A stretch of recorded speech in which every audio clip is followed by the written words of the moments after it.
সম্মানীয় অৱসৰপ্ৰাপ্ত শিক্ষক মণ্ডলী, আজিৰ এই সভাত উপস্থিত আমাৰ নমাটি গাঁও পঞ্চায়তৰ ৱাৰ্ড সদস্য আৰু ৱাৰ্ড সদস্যসকলৰ নমিনীসকল আৰু আজিৰ এই সভাত উপস্থিত এই বৃহত্তৰ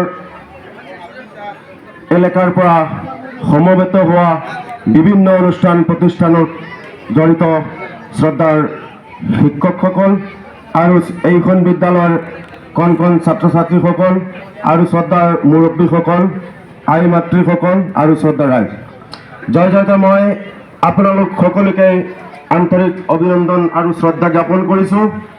আজি এই বিদায়ী সভাত আমাৰ উপৰোক্ত বক্তাসকলে যথেষ্ট সুন্দৰ আৰু শিক্ষামূলক বিভিন্ন ধৰণৰ পৰামৰ্শ আগবঢ়াইছে।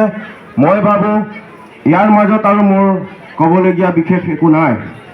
আৰু যিহেতু মই আপোনালোকে জানে বৰ্তমান আপোনাৰ বিনয় গান্ধীৰ গোটেই অসমত যিটো বিধানসভা নিৰ্বাচন চলি আছে, সেই হিচাপে মই অলপ ব্যস্ত আছোঁ, নিৰ্বাচনী অলপ দায়িত্ব আছে। সেই হিচাপে মই অলপ সোনকালে যাব লাগে। যিয়ে নহওক, মই যিহেতু ছাৰসকলে শিক্ষামূলক বিভিন্ন ভাষণ প্ৰদান কৰিছে, মই সেইটো লাইনত মই নাযাওঁ। আমাৰ আজি এই বিদায়ী ছাৰে, মুছব্বিৰুল্লাহ ছাৰে আমাৰ এইখন বিদ্যালয়ত সুদীৰ্ঘ ৩৮ বছৰ বহুত নিষ্ঠাৰে কাম কৰি আহিছে, সেয়া আমি সকলোৱে জানো। তেখেতৰ যি আদৰ্শ, মই ভাবোঁ তেখেতৰ আদৰ্শই আমি সকলো আদৰ্শিত হ'ব লাগে। আৰু তেখেতে বহুত নিষ্ঠাৰে ছাত্ৰ ছাত্ৰীসকলক পাঠদান দি আহিছে, সেইটো আমি জানো।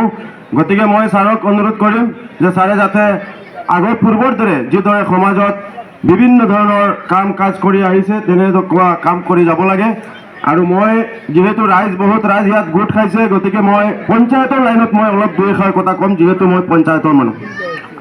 শ্ৰদ্ধা ৰাইজসকল, আপোনালোকে জানে আমি নমাটি গাঁও পঞ্চায়ত নিৰ্বাচিত হৈ অহাৰ পিছত আজিৰ তাৰিখলৈকে আমি চৰকাৰী কোনো ধৰণৰ আঁচনি বা কোনো ধৰণৰ আঁচনিৰ ধন আমি লাভ কৰিব পৰা নাই। 15 ফাইনেন্সত আমি অলপ পইচা পাইছিলোঁ।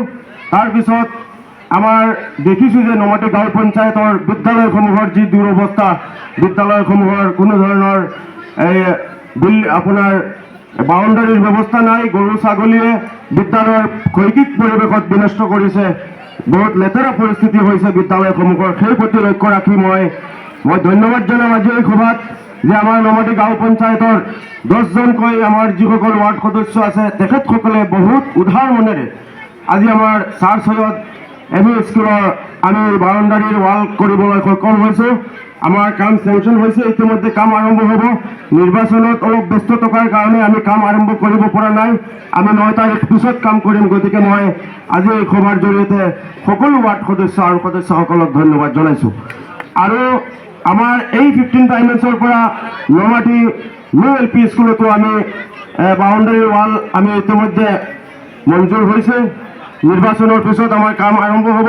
গতিকে মই আজি এই সভাৰ জৰিয়তে মই সমূহ ৰাইজক মই এটা আশ্বাস দিছোঁ যে আমাৰ এই কাৰ্যকালত নমাটি গাঁও পঞ্চায়তত যিমানকেইখন বিদ্যালয় আছে, আমি প্ৰত্যেকখন বিদ্যালয়ত যাতে আমি এনেকুৱা কনষ্ট্ৰাকশ্যন অফ বাউণ্ডাৰী ৱালৰ কাম কৰিব পাৰোঁ, তাৰ কাৰণে মই সকলোৰে সহায় আৰু সহযোগিতা কামনা কৰিছোঁ।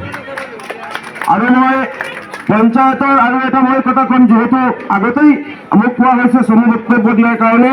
আপোনালোকে জানে প্ৰধানমন্ত্ৰী আৱাস যোজনা গৃহ 2018 চনৰ যিখন তালিকা, আমি এইবাৰ নমাটি গাঁও পঞ্চায়তত প্ৰায় 675জন হিতাধিকাৰীক প্ৰধানমন্ত্ৰী আৱাস যোজনাৰ গৃহ আমি দিব পাৰিছোঁ। আমাৰ আজি এই সভাটো হয়তো বহুত আছে, গঢ় লাভ কৰিছে। গতিকে আপোনাৰ সকলোৱে যাতে চৰকাৰী যিটো নিয়ম